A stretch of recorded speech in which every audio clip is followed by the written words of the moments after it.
Hello, welcome back to another video. In this one, we are going to be reacting to, analyzing, and reviewing the first episode of The Strongest Magician in the Demon Lord's Army Was a Human, which is definitely one of the longer titles for this anime summer season. Episode 1 just came out a few hours ago, and it is the first show of the season to start airing as well. So, I'm definitely interested to see what this story has to provide for us. Also because I think the premise is actually a bit interesting. And you know what? Let's just start with that. The premise and the potential for what this anime can be if they do the story justice. So if you've read the synopsis, you know a bit of what the show is about, right? You have this human who is apparently the strongest magician or the strongest mage in the Demon Lord's army. And he is a brigade commander in the 7th Army Corps, apparently. And he's an up-and-coming star, as you see throughout episode 1. Now, my initial thoughts when I read the synopsis was that, okay, the premise here, the potential here, can be really good. Initially, I thought, before watching episode 1, that, okay, did this human person come into the Demon Lord's army from the human side? Like, did he switch sides? Did he sort of become,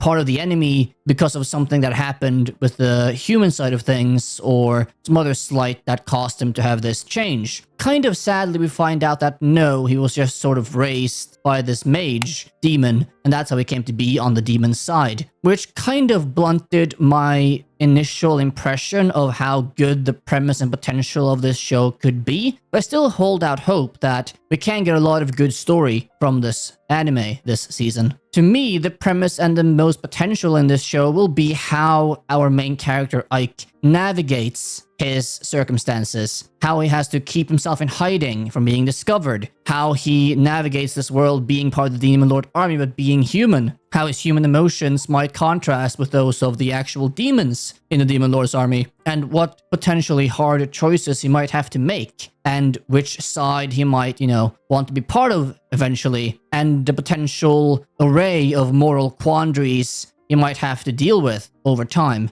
And that can be interesting, right? So far, we haven't really gotten much of that, but I have a lot of hope for what the season might show us in the next coming weeks. Now let's move on to our main character, his story and his character and what we know about him as a person, so to speak, so far. In this episode, we do find out that, okay, he shows mercy, right? He tells these orcs, these demons, whatnot, to not execute the wounded soldiers, not execute the leader, tend to their wounds and take care of them like any sort of war prisoner, and also to not kill any of the civilian populace for various reasons. Now, it doesn't initially seem like he's doing this purely because he is morally against it. And we do get one comment from him that he doesn't like war, he doesn't like blood or death. So, from that point of view, he's probably doing this because he has some sort of just inherent human morality to do no evil that he's clinging on to, even as being part of this Demon Lord's army. But we also see that he is definitely a smart, intelligent character as well, as we see later in the episode when he explains to the Demon Lord, for example, why he did these things. And no, I didn't kill them because, who will pay the taxes if we kill the civilian populace? Who will do the trade if we kill the civilian populace? Fear doesn't actually end with anything. They fear us, but they won't obey us, and the risk of reprisal becomes even stronger, right? And it generally sort of clouds his decisions in logic, which is good, which is great. He might be doing this because he actually believes it, and he's doing it because he believes it is the smart thing to do, but he might also be doing it to sort of shadow his real morality and intentions, that he doesn't do it because it's not purely pragmatic, but because he has, those human emotions that might sort of make him especially weak in the situation he is in, being part of the demon side in this conflict. Though I wouldn't really expect the human side to be much better, as we all know the depravity of the human race in general. Now, what I mentioned a bit previously with the premise and the potential being a bit cut short because our main character was just raised by demons and didn't come from the human side, does also come into his character, because it doesn't seem like he have any human bonds in this world, right? He just knows demons, he knows like no humans, seemingly has no personal connection to any human being, just to, I guess, his demon commander waifu. Though we do see this new potential, probably season-long relationship with this maid, which we will get into soon, but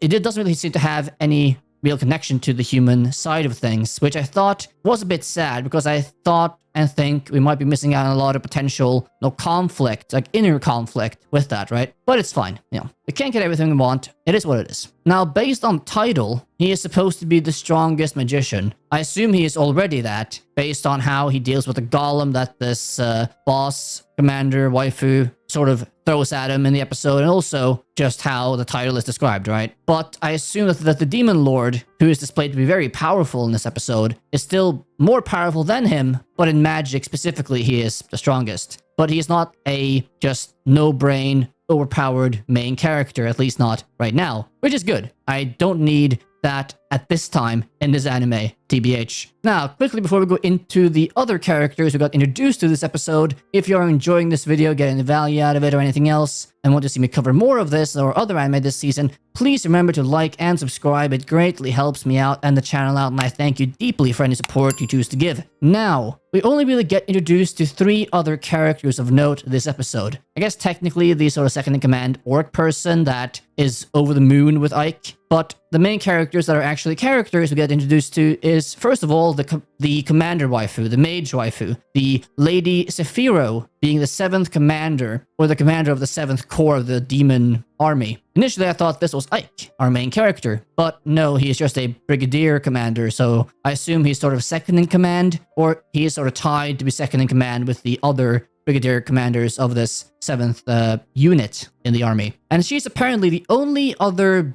person, or demon in this case, that knows his secret that he is a human. Now, I don't know why exactly she knows this. Is it potentially because she's also a mage, and she was also maybe trained by the great mage who is said to be his grandfather, though he just adopted this main character, Ike, for some reason. We don't know. Maybe she was entrusted with the secret to keep it and sworn to just keep it a secret by this grandfather demon, great mage, back in the day. But we don't really know why she knows or why she is keeping quiet. Hopefully we will get way more on that to flesh out that part of her character and story. She seems like a, nice waifu. She's built very well, to say the least. And she seems like a sort of fun, quirky character that can be good once she is fleshed out. I mean, all the characters so far are pretty monotone, right? Because it's just one episode, we need way more info and context to really see how they become, if they become good characters or just not. But she's apparently also a very powerful mage, probably the second most powerful in the army, I would assume. And she seems to have more control or grasp of magic than our main character, though I suppose she is not technically more powerful. She has just more experience, I suppose, and is more fine-tuned to certain magic than he is. After that, we do get introduced to this Maid, who is, to me at least, seems to be more of the comedic relief or wholesome part of the show. Hopefully they actually make her character more than just a cardboard cutout of, oh, look at me, I'm like the comic,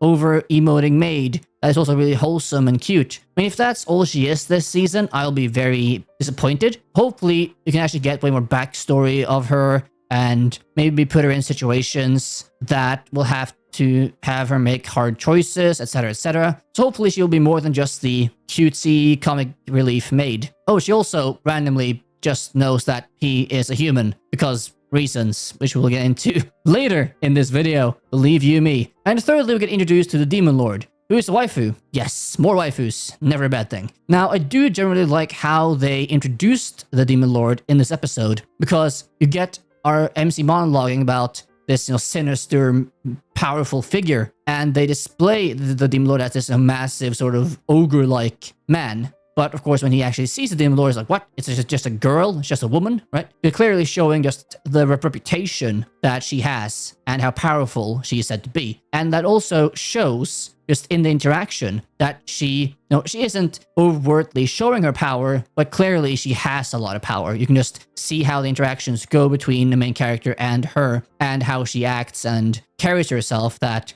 she is not to be fucked with. So definitely the Demon Lord is the one I'm most interested in exploring more after this first episode, outside the main character, of course. Now, let's talk a bit about world building, because I have a lot of questions, okay? I have a lot of questions. I know in anime like this, we often don't get a ton of answers about the world, but I love that sort of stuff. I love the geopolitics. I love to be explained to how things are the way they are, why they are the way they are, and just have things fleshed out, right? I want a vibrant, living, feeling world that I can get immersed into, right? So the world building we get in this episode leaves me with a lot of questions, like a lot. So this great mage was a demon. For some reason decided to adopt Ike as a baby. Where did he find him? Why did he adopt him? No idea. Hopefully we get info on that later. He also mentions something about an ancient civilization and makes our MC Ike swear to never talk about it with anyone, because it would be a bad thing that would cause very bad things to happen for some reason. We also later in the episode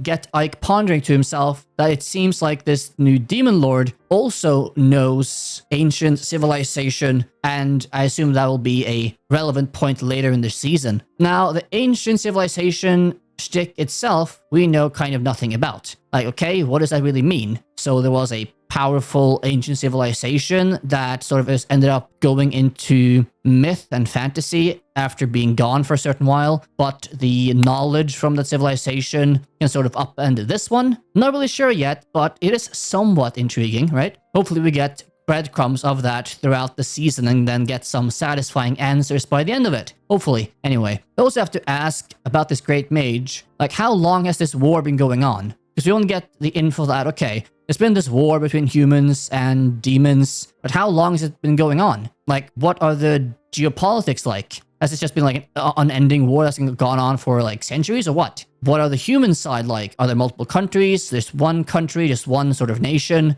Versus the demon nation? How are the demon lands? Are there just one nation under the demon lord? Are there other sections, other factions? Like, what's going on here? No idea. So hopefully we get a lot of info on that bit by bit throughout the season to understand exactly what's going on here. There are also some questions for me of why exactly do we have this start and end portion where this anime girl picks out this history book and then starts assumingly reading about Ike and his story, his life story, so to speak. Like, is this being told from the perspective of that character? Is this sort of a historical look back at what he did, and then we will jump into the future or something? Or is it just sort of a narrative device that doesn't really have any meaning in the actual story? I assume it's the latter, but maybe not. If not, it could be interesting what they do with that, if anything. But to end off that point with the Great Mage, why was he not in the war? Was the war not going on at that time? If the war was going on, was he retired? Why was he just in this cottage, whatever, in the countryside, alone, in solitary, raising this human child? Again, all these things, hopefully we get more information on or answers to, etc., to flesh out the show and the world we are in for the show. Now, I have to do a little section here before we end on the contrivances in this episode, because there were a few that I have a few issues with. I think the most glaring one is that, okay, this MC, right? He has been living under this oath from when his grandfather died, the demon mage, to always have a mask on, always have a robe on, to hide his true identity of being a human, and being told the potential consequences of that being very bad, right? So you would assume that he has a ton of safeguards up to never even come close to the possibility of his true identity being revealed, right? Okay, so he places this barrier to assumingly just make everything private so no one can eavesdrop or see anything or whatever, so he can just take his mask off after he takes this city. But for some reason, he doesn't know, doesn't sense, doesn't, I don't know, use his magic in some way or form to realize that there is a human maid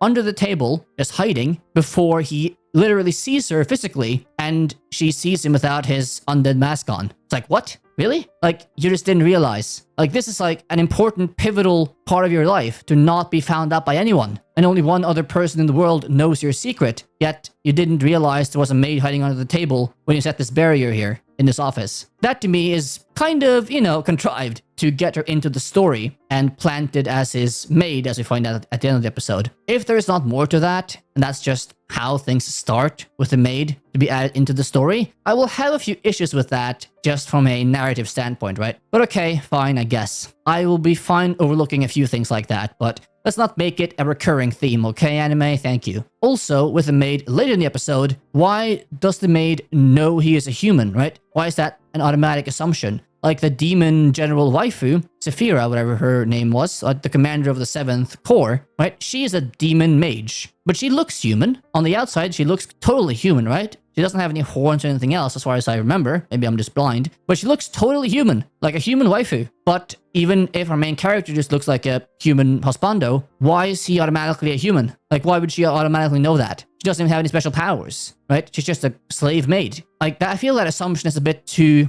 presumptuous and a bit too easily made. Anyhow, I guess it's fine. Overlooking it, moving on. Another small question I had was with the commander waifu. Because why did she have to do the trick to boost his magic power, or MC's magic power, when they were going into the Demon Lord's castle? I mean, is he not able to do that himself? Is this to showcase that while our main character is more powerful in terms of raw, offensive magic power, he isn't as skilled in, let's say, magic that is more on the other side of things, being not offensive or defensive or powerful, but things and magic that can be used to trick and used for subterfuge or whatever else. I mean, I assume that's what they're going with, as they also have the comment of the commander saying, oh, you're jealous, I can just fly, right? And then the main character explaining that he can also use the spell fly, but not continuously like she can. Somewhat hinting that she has more fine control of magic than he does, or she is otherwise skilled in that type of magic more than he is, and that's why he needed her to do that. Not really sure, but it was a bit of a question mark for me why exactly that was the thing or not. But maybe they will explain it.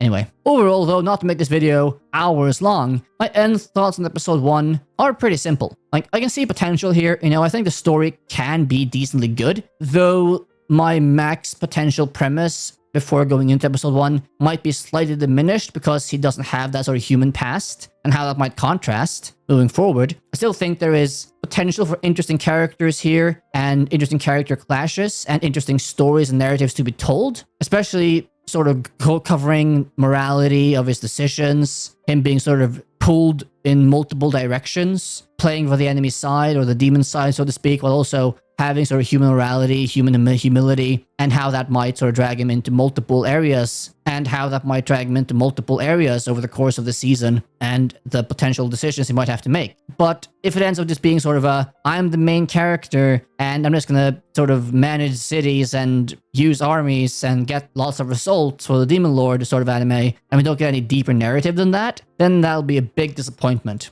But I have hope. I have a lot of hope so far, still. The characters are all pretty monotone so far. I mean, they have spent most of episode 1 fleshing out the main character, which is obviously a good, sound choice. The other characters, you know, have just the starting info and sort of traits to them, but I have a lot of hope they will keep fleshing out the side characters and ancillary characters over the course of the next episodes. Otherwise, you know, the animation quality seems decent, you know, not amazing, but it seems okay, right? Character design, overall fine, overall decent, and overall just a very, I would say, somewhat above average episode 1. I'm probably looking at like a 7 out of 10 so far, but of course, with just one episode, there's only so much you can really glean from it. So hopefully, you will get a lot more good animation and content and story, narrative, characters from this anime moving forward in next weeks. If you want to see me covering every episode of this anime, well, then make sure to click on this video, watch it, comment, like, all that stuff to let me know that this is something you want to watch, this is something you want me to cover. And if you do so, then I will definitely be covering it every single week till the end of the season. Anyhow, though, what are your thoughts on this first anime of the summer season and the first episode as well? Like it, hate it, whatever else, leave those down below. And with that being said, I hope you have a good day, keep watching anime, and I will see you next time. So, bye-bye.